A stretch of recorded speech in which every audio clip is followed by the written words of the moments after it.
This time I'd like to introduce Bishop Byrne for his opening remarks. Thank you, Carolee. Good morning, everyone. Good morning. And thank you for being here today.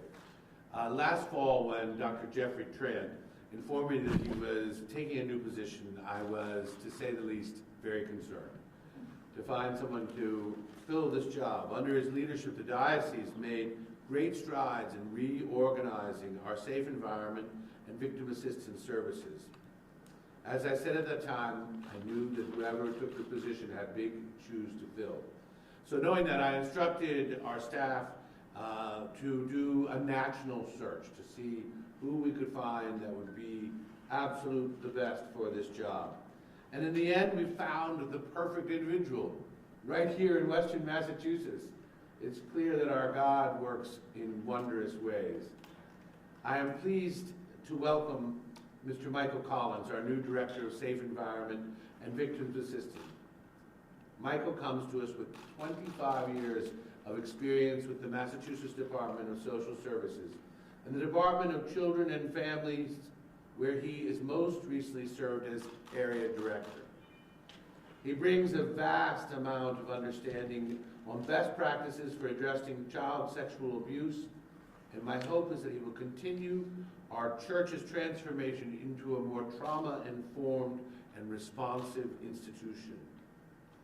Before I invite Michael to come to the podium, I'd like to thank Norman Charest, who has served as our interim director. Norm has done a tremendous job in keeping our efforts going over the past few months, and I'm very grateful. Thank you very much, Norm. You're welcome. Finally, I am aware that we are making this announcement during the month dedicated to greater awareness of child sexual abuse. I want to reaffirm both my personal commitment and that of the diocese here in Western Massachusetts that we remain committed to atoning for our past failures and continuing to improve our work in addressing this terrible evil. I believe that the appointment of Mr. Michael Collins is tangible proof of that promise. So I welcome Michael. Thank you very much.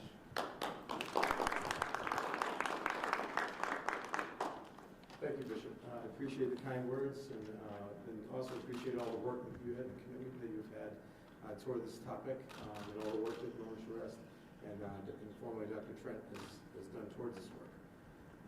My name is Michael Collins. I'm from the city of Springfield. My family has deep, strong Catholic roots in the city of Springfield. I was raised at Our Lady of Hope Church, then moving on to Holy Cross Church in Springfield. Then I went to Cathedral. Very proud of being a Cathedral graduate in the Springfield Diocese, and within that strong bond of the Catholic religion and my family, I moved on and became a social worker. I became a social worker with DCF with strong commitment from my grandmother, who was a social worker in the city of Springfield. She used to work for DTA and talk to me fondly about her work with DTA and being of service and commitment to others. So she is a strong influence in my life, as well as my mother and my father and their strong Catholic roots and the upbringing that they gave me. So with that, then I moved on and became a social worker at DCF and just loved the experience that I had, even though some would think that this is tough work and how can you do this? But I've always found that being of service to others was very, very rewarding. And so I've worked at DCF for 25 years, loving and enjoying the work that I did because of that commitment to others and being of service and seeing the growth in people.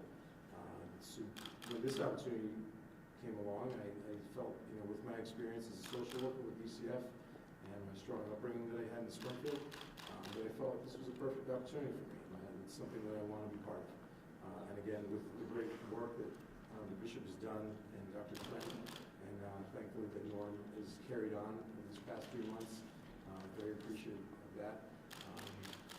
I felt like this was a great opportunity for me. Are there any questions? How busy is the office now taking in new cases, new potential victims coming forward? Is that still happening? Can you characterize what the office is doing now? So, I don't know if you do that, or I Go ahead.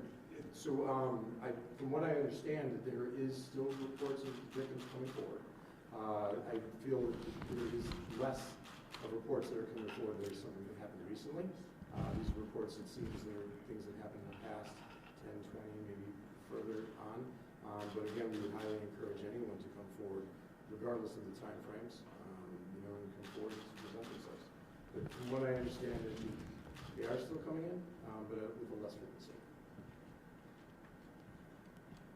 What's the progress on implementing the recommendations from the task force that came out a couple of years ago on reforming the way the diocese goes about investigating and handling abuse cases, allegations? So from my understanding, currently the process is there's an investigation that happens that after that's complete, after the investigation doesn't start again, as we all know, with the MOU, with the DA's office. So it starts after that. I think Paul's asking a different question. Well, it's okay. You I'm go sorry, ahead. I might be Well, that's leading into fine. it. Yeah. So after that, there is an investigation. It goes, my understanding, goes to the review board. They'll make recommendations, which then would be presented to the bishop. Yeah, and the question was about The task force. Task force, yeah. The recommendations, the task force is an ongoing living entity, and we are in the process of continuing to make implementations of that. So it is an ongoing work. Of course, with the transition, there was a little bit of a transitional pause, but with new leadership in the office, and then the continued leadership that we have with Chris, who's here, she can speak to that also. But it's an ongoing work that we're not letting our foot off the pedal. You're confident that are you comfortable with the progress that's being made? Yeah, absolutely. We could always make more progress faster. We wish we could do things with more speed, but we want to do them right. And so that is the work is an ongoing and vibrant work. There is some ongoing litigation in this area. How do you balance ongoing litigation with this work that we're talking about today? Well, they're really two separate things.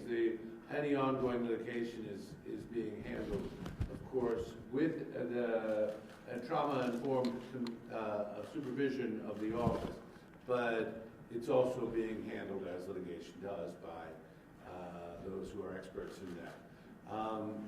And so that is a part and parcel of.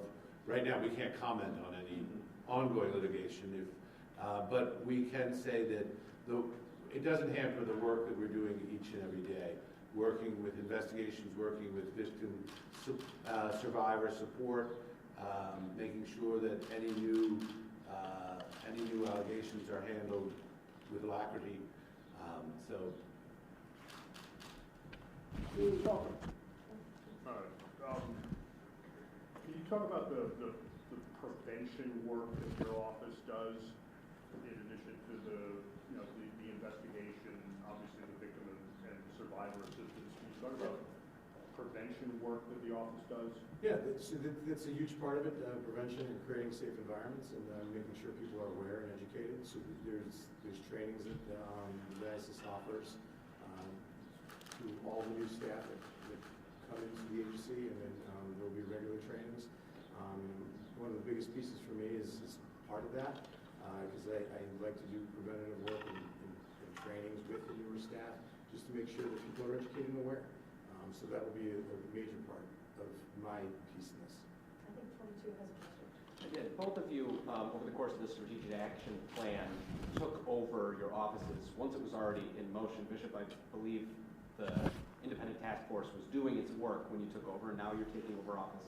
What are some challenges or maybe blessings of coming in the middle of that process, and how do you continue to implement that plan that's been laid before you that you didn't necessarily have a hand in designing? Can you speak on that? Yeah, and I love the way you said the blessings of it. So thankfully, it's not recreating the wheel, but it's going in and assessing the current systems and seeing what's working and, having conversations. From the beginning of my first 6 months, I want to make sure that I'm assessing and evaluating, talking with the bishop and the whole OCBA team to make sure that the systems that we have in are correct, and if not, that we can tweak them and put some quality controls in. You nailed it. It's it's a little bit of a blessing to see the systems that are in and assess and see where we go from there. And also, just to address the work of the task force, I'm not a subject matter expert on this, and we have subject matter experts in this. So I inherited an amazing team of professionals across the board, of people that work with in this field, those who have legal experience. So the systems that were in place and the people that were in place as the strategic plan was being developed were and are top-notch. So I felt, like you said, a blessing in that. A few months ago, we got the announcement from the neighboring diocese in Albany, New York, of a bankruptcy related to this. Can you talk about, is something like that in the offing in Springfield? I know different legal structures. Right now, it's not. We're not in a situation that would require us to do. And also, I think that New York and Massachusetts have different laws in place, and the law in New York greatly affected their ability to be able to settle these claims. And so our hope is that we never have to, so that we can continue the work of settling claims and along the way, and not have to go into Chapter 11, whereby all that process hinders us from being able to actually make sure that we most effectively compensate those who have been found an incredible accusation. Got another one. In your time with the DCF, this office is by nature a pretty gruesome place to be, especially with the horrible stories from survivors. In your time with the DCF, what did you learn about dealing with this stuff emotionally when people come to you with, relevant complaints? Yep. It's you work with it, you learn to work with it. Like I said, most of it for me, you're working with people's trauma, so you want to be there for them, and you do other things to make sure that you focus on yourself and related, with your family and your faith, to help with that. But for me, it's always been, how am I helping people? How am I supporting our community? And I've always put the focus towards that. And with that, you see rewards and you see progress, and you see people coming back and striving in their communities again. That's very rewarding, so it helps you. Just to address that, Duncan, the coming into a situation in a diocese where you really didn't have any part of anything that happened in the past. So I feel privileged in a sense. It's probably the most painful and difficult part of my job, but I feel privileged in the sense that where there has been hurt, I have been asked by God to bring healing. And then to work with people of the caliber like Mr. Collins, it even adds a greater sense of that. So when I meet with a victim survivor, it's a privileged encounter for me, in the sense that I am hopefully just helping bring even a little bit of healing to a very painful and shattered experience.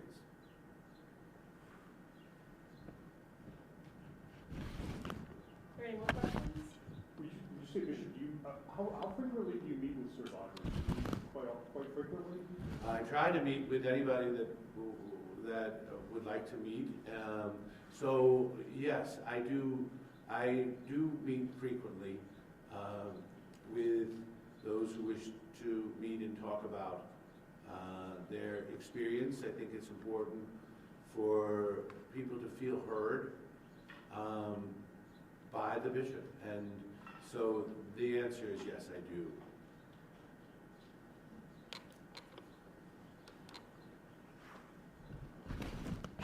And just, Paul, you were asking a question about training and the progress of the task force. One little component that I know quite well, because I'm also involved in youth ministry, is the Virtus training program, which has been relaunched, and obviously Michael is going to oversee all of that as well, but that's one of the components that they had talked about.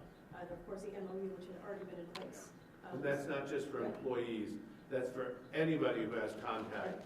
So moms, dads who are volunteers in the school or youth ministry. Or an 18-year-old in youth ministry as well, who wants to go on a certain service trip, they have to also go through that training. So, just Thank you. Yeah. So at this time, we can do one-on-ones if any of the reporters would like to do so. And, you have another no, question? one-on-one. One-on-one, yes, you got it. And as we conclude that portion of the press conference, I invite whoever would like to come with us to the front of the cathedral where Bishop Byrne will do a blessing. So we thank you very much for joining us for this portion. This meeting. Thank you. So 22, I think, would like to, and probably Western Mass. And Paul, did you